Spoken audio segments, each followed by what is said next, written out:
ఏపీలో ఎండల గురించి మాట్లాడాలంటే ప్రత్యేకంగా తిరుపతిలో మాత్రం మంటెక్కిస్తున్నాయని చెప్పాలి. రికార్డు స్థాయిలో టెంపరేచర్స్ నమోదవుతూ ఉండటంతో జనం ఇంట్లోంచి బయటికి రావాలంటే భయపడిపోతున్నారు. అక్కడ పరిస్థితి ఎలా ఉంది, జనాలు ఏమంటున్నారు వివరించడానికి మా ప్రతినిధి రాజు సిద్ధంగా ఉన్నారు. రాజు, ఐఎండీ హెచ్చరించినట్లుగానే రాయలసీమ నిప్పుల కుంపటిగా మారిపోయింది. సూర్యుడు తన ప్రతాపాన్ని చూపుతుండడంతో బగబగమండే ఎండల్లో జనం బయటికి రాని పరిస్థితి కనిపిస్తోంది.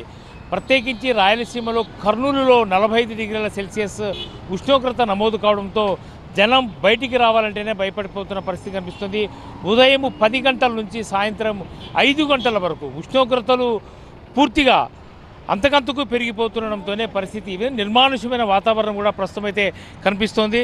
ప్రత్యేకించి రాయలసీమ జిల్లాలో కర్నూలు, కడప, అనంతపురం, చిత్తూరు జిల్లాలో చూస్తే జనం విలవిలపడుతున్న దినసరి కూలీల పరిస్థితి మరింత దయనీయంగా మారిపోయింది. రోజువారీ కూలీ చేసుకునే వాళ్ళు బయటికి వచ్చి పనులు చేసుకునేందుకు భయపడుతున్న పరిస్థితి కనిపిస్తుంది. ప్రత్యేకించి వృద్ధులు, మహిళలు, ప్రత్యేకించి చిన్న పిల్లలు బయటికి రావద్దని చెప్పేసి ఇప్పటికే వైద్యులు కూడా హెచ్చరిస్తున్నారు. ఎందుకంటే ఉష్ణోగ్రతల తీవ్రతను తట్టుకునే పరిస్థితి లేని పరిస్థితుల్లోనే అనారోగ్య సమస్యలు ఉత్పన్నమవుతున్నాయి. ప్రత్యేకించి నీరసంతో చాలామంది బాధపడుతున్నట్టుగా వైద్యులు కూడా చెప్తున్న పరిస్థితి కనిపిస్తుంది. నిప్పులు కొలిమిగా మారినటువంటి పరిస్థితుల్లో రాయలసీమ జిల్లాల్లో 44 నుంచి 45 డిగ్రీల కంటే ఎక్కువగానే ఉష్ణోగ్రతలు నమోదవుతున్న పరిస్థితి స్పష్టంగానే కనిపిస్తుంది.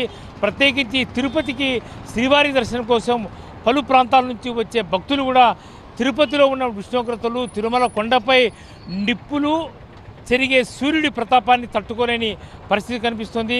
బగబగ అనే బాణుడి ప్రతాపంతో జనం విలవిలపులాడుతున్న పరిస్థితి స్పష్టంగానే కనిపిస్తుంది.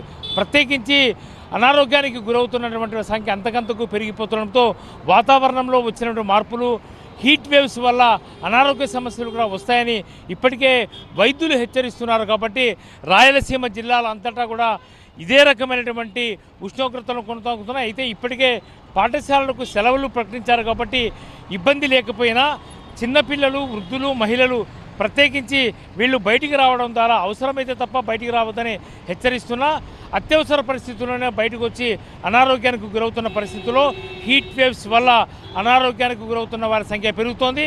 మరోవైపు వడగాల్పులతో జనం బుక్కిరిపిక్కిరవుతున్న పరిస్థితి రాయలసీమలోని అంతటా కనిపిస్తోంది. కెమెరా పర్సన్ జగదీష్తో రాజు, టీవీ 9 తిరుపతి నుంచి.